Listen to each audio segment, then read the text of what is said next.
শুরুতেই আপনাদের একটা পতাকা দেখাই। পতাকাটা দেখুন। প্রথম দর্শনে হয়তো আপনার কাছে মনে হতে পারে এটা একটা ভারতের পতাকা, কিন্তু ভারতের পতাকা না। একটু খেয়াল করলেই দেখবেন এই পতাকাটাকে ভারতের পতাকার মধ্যে তিনটা ভাগ করা হয়েছে, তিনটা রঙে। উপরে একটা গেরুয়া রং, নিচেরটাও গেরুয়া রং, মাঝে হলুদ রং, এবং হলুদ রঙের মাঝখানে ভারতের পতাকার মতো, ভারতের পতাকা যেরকম অশোক স্তম্ভ অথবা অশোক চক্রটা আছে, সেরকম একটা অশোক চক্রর মতো আছে। তার মাঝখানে আবার একটা ত্রিশূলের মতো আছে। এটা ভারতের পতাকা নয়। এটা তাহলে কোন দেশের পতাকা?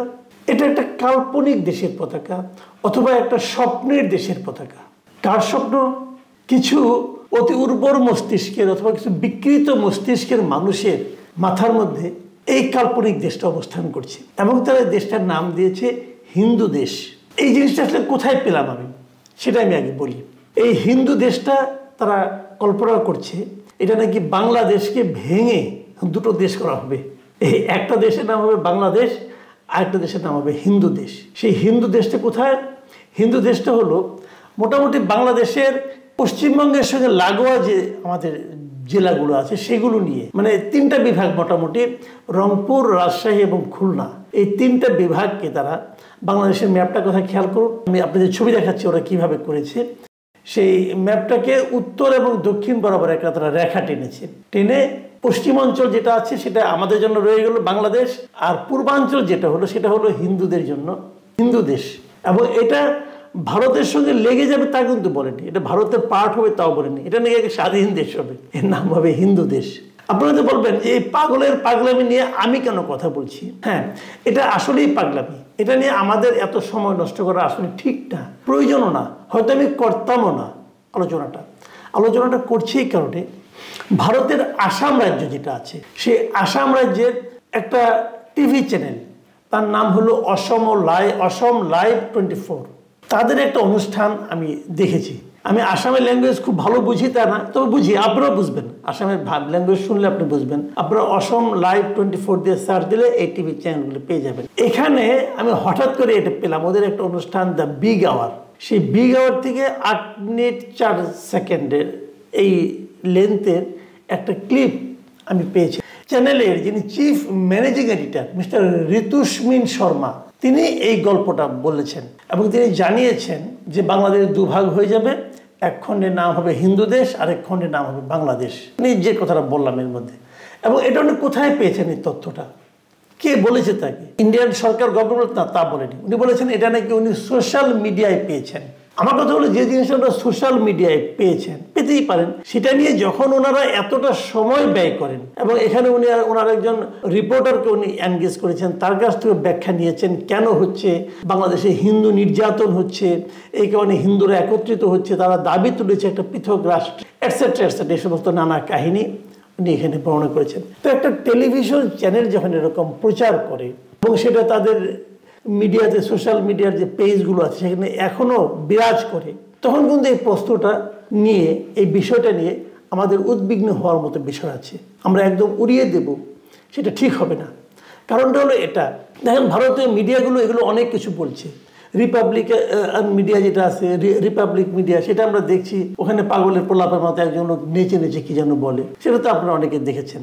কিন্তু এভাবে আমাদের দেশের যে সার্বভৌমত্ব তার উপর হস্তক্ষেপ, সেটাকে আবার তারা দেখাচ্ছে, এটাকে আপনারা কি মনে করেন? আমি এটা দেখে আসলে একটা আতঙ্ক বোধ করেছি, এই জন্য আপনাদের সঙ্গে শেয়ার করলাম। এই চ্যানেলের কিন্তু, এই মিডিয়ার কিন্তু আরো অনেকগুলো ভিডিও আমি এরকম পেয়েছি। যেমন এই যে একদিন আগে দেখলাম যে বাংলাদেশে যে হিন্দু ধর্মগুরু যে চিন্ময় কৃষ্ণকে গ্রেপ্তার করা হয়েছে, এটার নাকি কঠিন সমালোচনা করছে ট্রাম্প, এবং উনি নাকি ধিক্কার জানিয়েছেন বাংলাদেশের সরকারকে। এবং ওইটা বলতে যে তারা বলছে বাংলাদেশে হিন্দুরা এখন মোটেই নিরাপদ না, কারণ কিছুদিন পূর্বে বাংলাদেশের সন্ত্রাসবাদী জসিমউদ্দিন রহমানকে নাকি বাংলাদেশকে মুক্তি দেওয়া হয়েছিল, এই জন্য বাংলাদেশের অবস্থা হিন্দুদের খুবই খারাপ, এই জন্য ট্রাম্প ভয়ানক রাগান্বিত।